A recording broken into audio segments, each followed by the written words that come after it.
I feel as if I speak for everyone when I say that racism and any form of bigotry or homophobia or weird pedophilia or whatever, it's untolerated. And with a lot of things being uncovered on big social media sites, mainly Twitter that is, about the slimy, shady things that these big faces on YouTube has done, it would only make sense for them to apologize.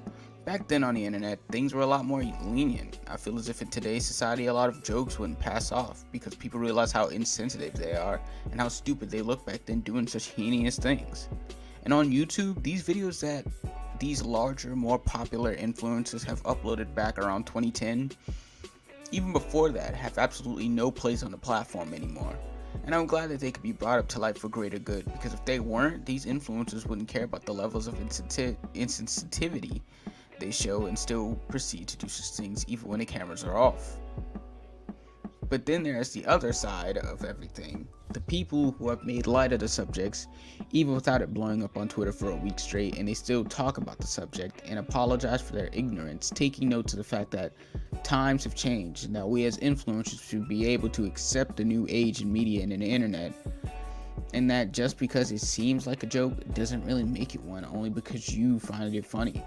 Being racist or homophobic or anything, it isn't funny nor is it edgy. It's ignorant, and to be honest, it's pretty cringe. And I'm glad that some YouTubers are able to bring a light to such things and remove these videos without the masses having to swarm them about why they have these creepy and sensitive videos up on their channel. But even if they still already have addressed the situation, the infamous cancel culture will still come around to bash the influencer, regardless of everything was solved or not. Let's say earlier, back in July, there was a long time YouTuber by the name of Jenna Marbles. I'm pretty sure we would all know who Jenna Marbles is, who had to take some time off from YouTube now because people were bringing up controversial video that she had already, I'm pretty sure, made notice about and apologized about. To be honest, she made a note of all of her previous content that she did and apologized for all of it. Seeing it as seeing it all as insensitive in today's age, showing that we have to learn and adapt and understand what's funny and what's not funny to be able to grow a better audience, you know. And sadly, now with her gone, a lot of people on social media have not been too happy about it because they feel as if her being canceled wasn't justified.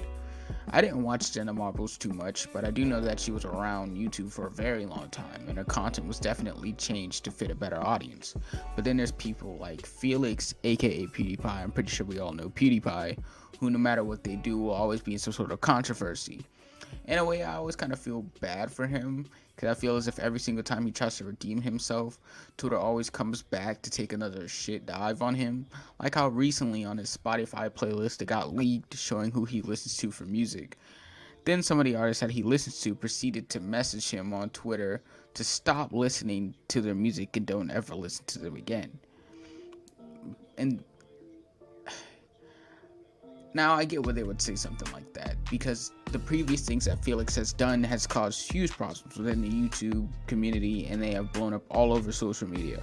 But then there's the fact that he's still just a listener. Felix doesn't make music, he makes videos. I mean, were the things he did in the past ignorant? Yes, but at the same time, he also came around to do a lot of good and try to redeem himself constantly in today's age. You could say it is all about him trying to just save his face, save his image, but at the same time, it's not like he really talks about it that much, about the good things he does, unless he needs to promote it.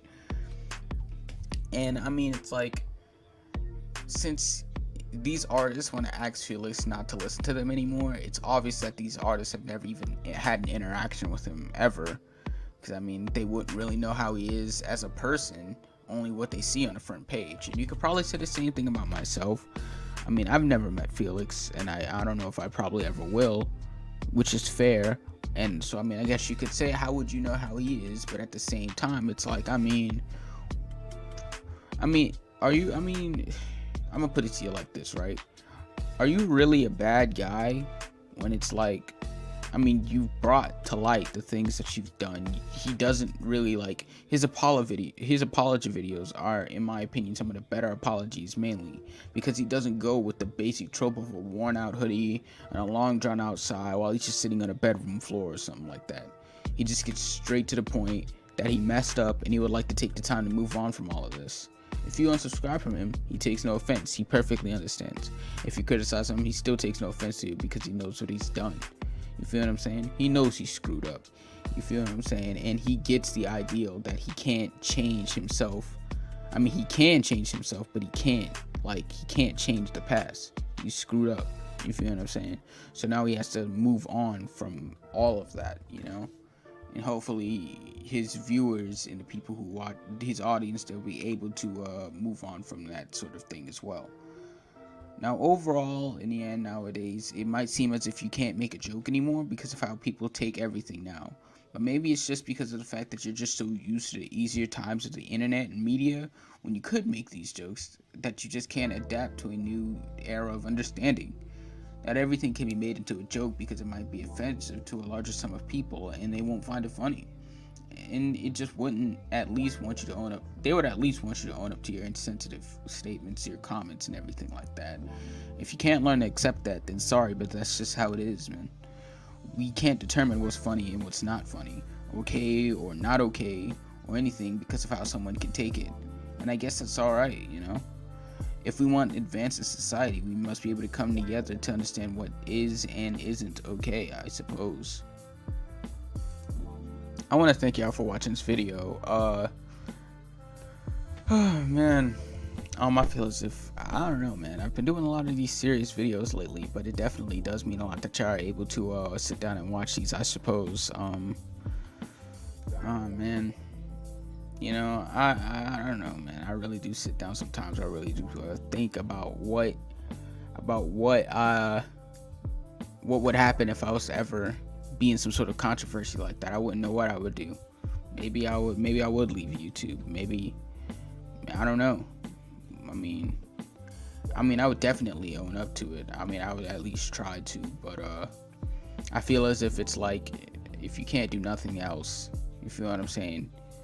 Even if you don't delete the video, which you probably should, I feel as if definitely, regardless of the situation, you should at least own up to your idiocy and be able to apologize for what you've done. But yeah, I just want to thank y'all for watching this video, and I hope y'all have a great day, man. Like and subscribe. Follow my handles down below, man. Thank y'all once again. See ya.